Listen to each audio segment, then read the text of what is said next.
The famous actor John Wayne once said, "Life is tough.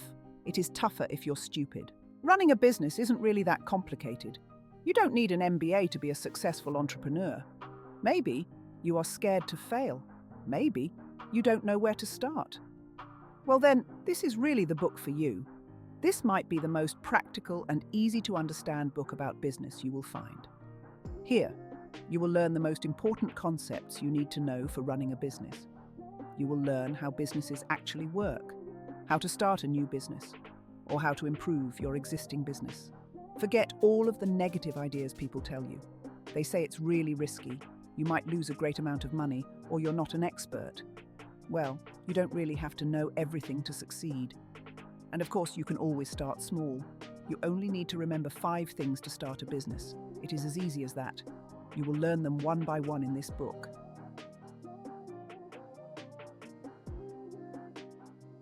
Value creation.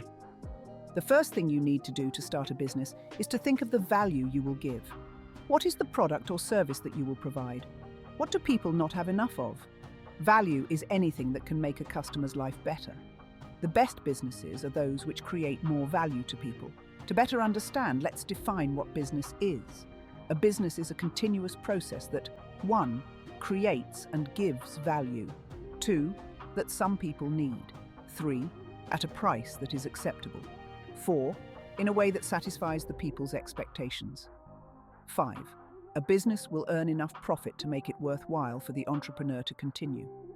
These are the 5 major components of a business. They are connected to one another. The first is value creation. It is figuring out what people need and creating that product or service. The second is marketing. It is attracting enough attention and gaining demand for the value you created. The third is sales. This is turning your prospects into real paying customers. The fourth is value delivery. It is giving the customers the value that you promised and making sure that you meet their expectations. The fifth is finance. It is earning enough money to continue the business and make it worthwhile. See, you only need 5 things to run a business. They are value creation, marketing, sales, value delivery, and finance. That's it. Simple, isn't it? Well, business doesn't really have to be complicated. Even if you're not a business graduate or rich, or if there's not one entrepreneur in your family, you can do it. You can start your own business. What you need is to define these 5 components clearly. Describe the 5 components of your business in a piece of paper, or draw a simple diagram of it. If you can, then you're in the right direction. It means you have a clear business plan. You can make it work. Here is one more thing you need to know. It is the iron law of the market. You will learn it from this story. Dean Kamen is an inventor. In 2002, he created Segway PT. It is a self-balancing, 2-wheeled scooter, which he sold for $5,000. Kamen said that his product would revolutionize transportation, just like how the car replaced the horse and cart. He expected that he would sell 50,000 scooters in 1 year. But in the course of 5 years, Kamen only sold 23,000 units. That was not even 10% of his goal. The problem was not the design. The Segway PT is convenient and environmentally friendly. The problem was that people were not interested in buying a scooter for $5,000. It was more practical to walk and ride a bike. The demand that Kamen predicted did not exist. This is a common mistake of aspiring entrepreneurs. In order to earn profit, there must be a real demand for your product or service. This is the iron law of the market. If there is no demand, then no one will buy from you. It's better to rethink your business plan.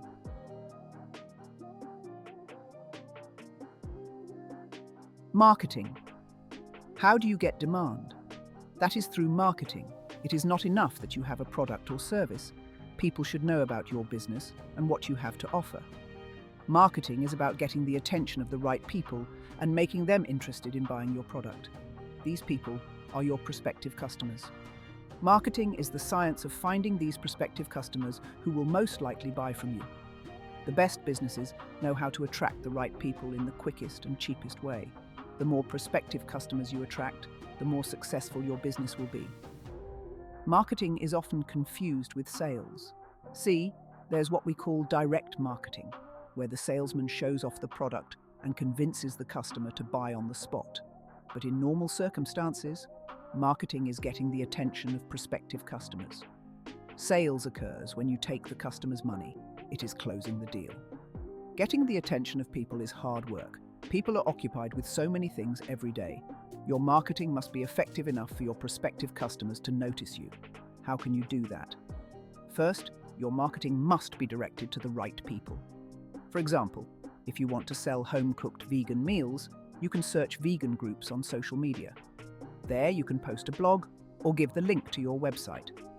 Do not bother marketing to steak lovers because they probably would not be interested in your product. Second, your marketing must stand out. It must be an eye-catcher. It should be very interesting and useful for your prospective customers. Take the following example.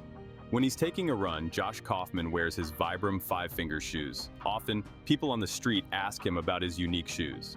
The Vibram FiveFingers looks like a crossbreed of a glove and a shoe, with a pocket allotted for each toe. The shoes have a thin rubber sole which will protect your feet from stones or glass on the road. If you wear these shoes, it will look like you have a frog's feet. Because of how unique the Vibram FiveFingers shoes are, even the most unfriendly-looking people would stop and ask Josh where he bought his shoes. They are very curious about these shoes. Josh would explain the price and where the nearest store which sells them is located. Vibram doesn't need to advertise these shoes anymore. The product sells itself. The FiveFingers shoes have been a true success. Sales of FiveFingers shoes have tripled every year since the shoes were first sold in 2006.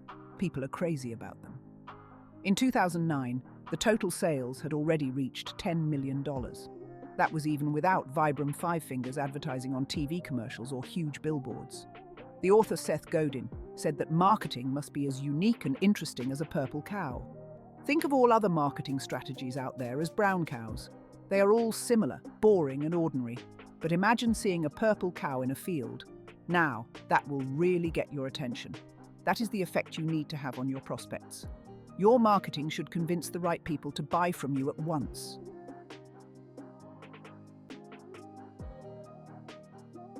Sales. Sales is the only part of the business process where you take money from the customer. If you have effective marketing, your product will sell itself. No need for selling gimmicks. Your goal is for people to know, like, and trust you. That is so they will buy from you, buy again, and refer you to more people. See, sales is closely related to value creation, marketing, and value delivery. You gain trust by focused marketing to the right people. You build your reputation by always delivering a quality product. If you create more and more value for your customers, they will be loyal to you. That is, even if there are new products on the market. Loyal customers will even refer you to people they know. That is because they know that your business is simply the best. You exceed their expectations, that's why the customers will be satisfied. They will be so happy with the transaction that they will want to tell everyone about it. See, your loyal customers can become your marketers. Here is another tip to increase your sales. It is called damaging admissions. People are suspicious of things that are too good to be true. If your offer is too perfect, people will probably ask, "What's the catch?" Damaging admissions is telling the customers up front about the drawbacks of your product. In this way, they will have more trust in you. They will be more convinced to buy your product. Josh Kaufman and his wife Kelsey once leased a house in Colorado. Their new landlords, Ben and Betty, did damaging admissions about the property. Northern Colorado is a mountainous area. The landlords told Josh and Kelsey that they had to be prepared for rock slides. They also had to beware of bears and lions roaming the area. Josh and Kelsey were not discouraged to lease the house. They trusted their landlords more. They were happy that the landlords informed them about what to expect. After buying some bear spray, Josh and Kelsey finally signed the lease. When they moved to Colorado, Josh and Kelsey also needed to buy a car. They looked for secondhand cars online with eBay Motors, but they were hesitant to spend a huge amount of money for a unit they hadn't seen in real life. A car dealer, Master Auto Collection, provided them pictures of every small detail of the car they wanted. Master Auto even sent them a photo of the tiny scrape that the car had on its rear. The scrape wasn't a big deal, and Josh and Kelsey were happy because they felt that Master's Auto Collection was honest and trustworthy enough to inform them about the flaw in the car. Josh and Kelsey felt more confident to buy. You can use damaging admissions in your business as well. It's okay not to be perfect. It's okay not to please everybody. For example, if you are a laptop dealer, you can explain to the customer that this certain model is good for home office use, but not for gaming. Or if you are a smartphone dealer, you can say that this certain unit has a very powerful camera, but it has lower battery capacity. By being honest, you will gain the trust of the customer, and you will soon close the deal.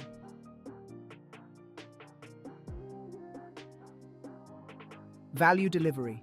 Every good business delivers the value that it promised to the customers. A venture which takes people's money and doesn't give the equivalent value is a scam. Value delivery involves all processes required to give the customers what they paid for. It includes inventory management, order processing, product delivery, and customer support. The best businesses deliver value in a way which exceeds the customer's expectations. It means you have to be quick, consistent, and reliable in delivering your product. Happy and satisfied customers will surely buy from you again. It is also likely that they will refer your product to their friends or tell about your business to other people.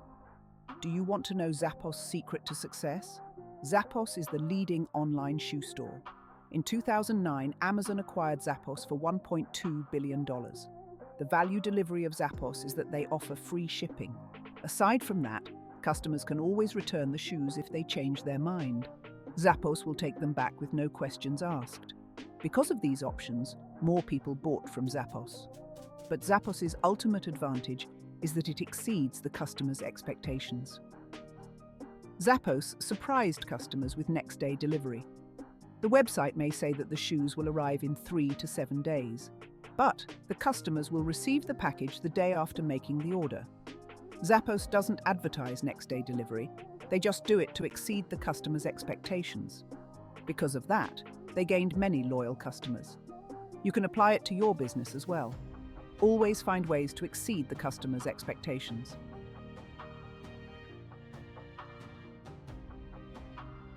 Now let's talk about predictability. Predictability is when you always deliver quality value right on time. It is about having a good reputation. Let's take this example. Aaron and Patrick Shearer are brothers and business partners in Ohio. They run Shearer Sons Painting, which mainly does large-scale projects such as painting jobs for entire military bases, universities, and multi-million-dollar homes. Aaron and Patrick actually started from scratch, but now they are the leading painting company in Ohio. How did these two young men compete against the biggest painting businesses in their area? It's simple. They were predictable. Customers soon learned that if they hired Aaron and Patrick, they would deliver quality and on-time service every time. That is why their number of customers grew. The other painting contractors in the area were unpredictable. They took too long to finish, they showed up late, or their painting job was sloppy. Generally, they were not pleasant to work with. But Aaron and Patrick were different. They always started and finished on time. Their work was consistently a good job, and their painters had a good attitude. That is how Shearer Sons built a good reputation and won the market. There are 3 factors to predictability. The first factor is uniformity. Uniformity is when your product or services are of the same quality. Take, for example, Coca-Cola. Anywhere you are around the world when you drink Coke, the taste is always the same. People expect Coke to taste exactly the same way everywhere. It is not easy to make Coca-Cola uniform, from creating the beverage to bottling and distribution. Imagine the logistics needed to sell the exact same product to many countries around the world. The second factor is consistency. It means giving the same exact value over time. Coca-Cola once made a mistake in the 1980s. They changed the formula of Coke. They offered new Coke, which the people really didn't like. Coca-Cola immediately corrected their mistake by going back to the original formula. Their sales went back up again. The third factor is reliability. It means delivering the expected value without errors. The online store Snapdeal had some epic fails in the past. Once a customer ordered a Samsung Galaxy Core phone, but he received a bar of soap instead. There was another customer who ordered a MacBook Pro but received a heater. Still, another ordered an iPhone 4S, but he received a bag of marble stones. That is why Snapdeal reinvented itself with Snapdeal 2.0. See, to build a good reputation with the customers, you need to be predictable. You need to be uniform, consistent, and reliable in delivering value. That's how to get more loyal customers and earn more profit.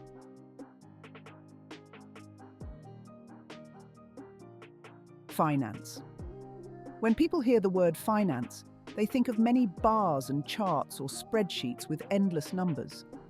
Well, finance is simple to understand if you just focus on what's important. Finance is the science of monitoring the money going in and out of your business. It is about deciding where to allocate your money. It is about knowing whether you are achieving the results you want. That's it. You don't really need PowerPoints or analytics to understand finance. Even if you're not a business graduate, you can handle your finances very well. Let's say you started your business and it's going pretty well. You create value, you market it, make sales and deliver expectations. You earn money every day. After that, you need to pay for expenses. These are utility bills, salary of employees, and other costs. What remains of your earnings is the profit you keep. This is where profit margin comes in.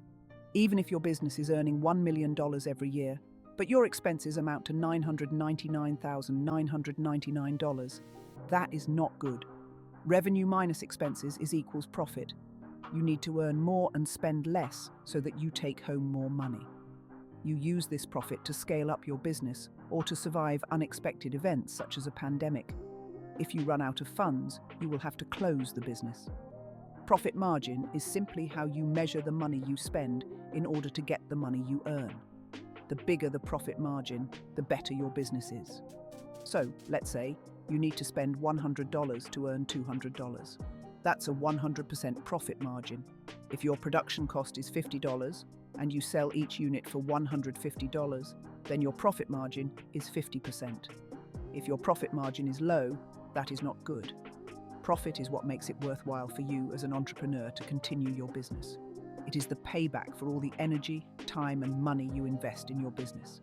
But business is not just about profit. Money is just a tool. Even if your profit is not $1 million, you can still be a happy entrepreneur.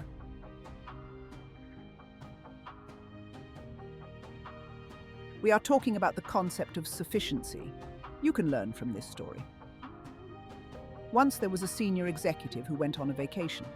His doctor advised him to take a break, so he went to a small fishing village to relax.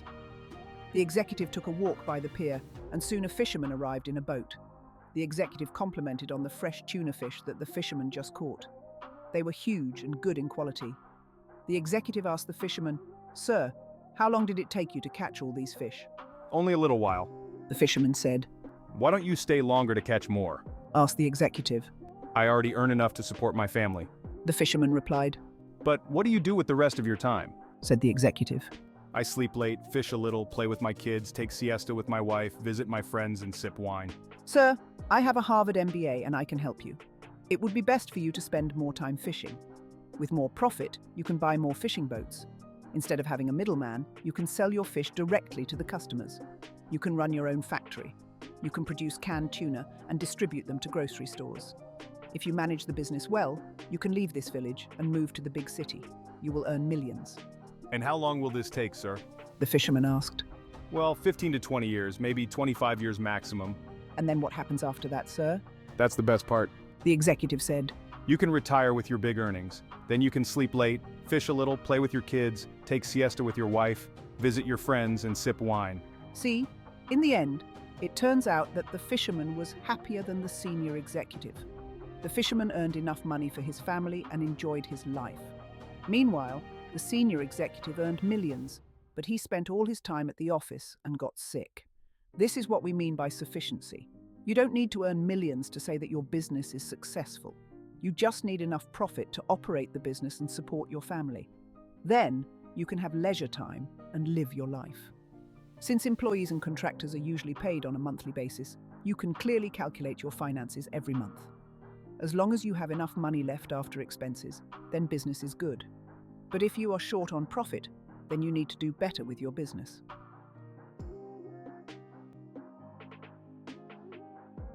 Conclusion.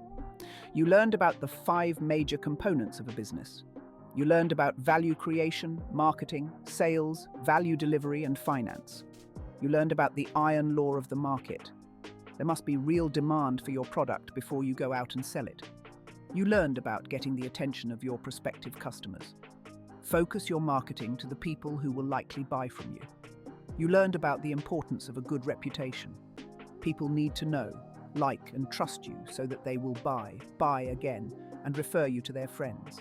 You learned about predictability. Make sure that you are uniform, consistent, and reliable in your business. You learned about sufficiency. As long as you earn enough money to pay for expenses and take home profit, then you have succeeded. You are a happy entrepreneur. You can enjoy your life and spend quality time with your loved ones. Profit is not the only measure of success. Consider the happiness of your employees, contractors, and your own family. You can even step out and help your community. Then that really makes your business worthwhile. Now, you know what to do. Start creating value. Do not let anything hold you back. There is literally nothing that can stop you from becoming an entrepreneur.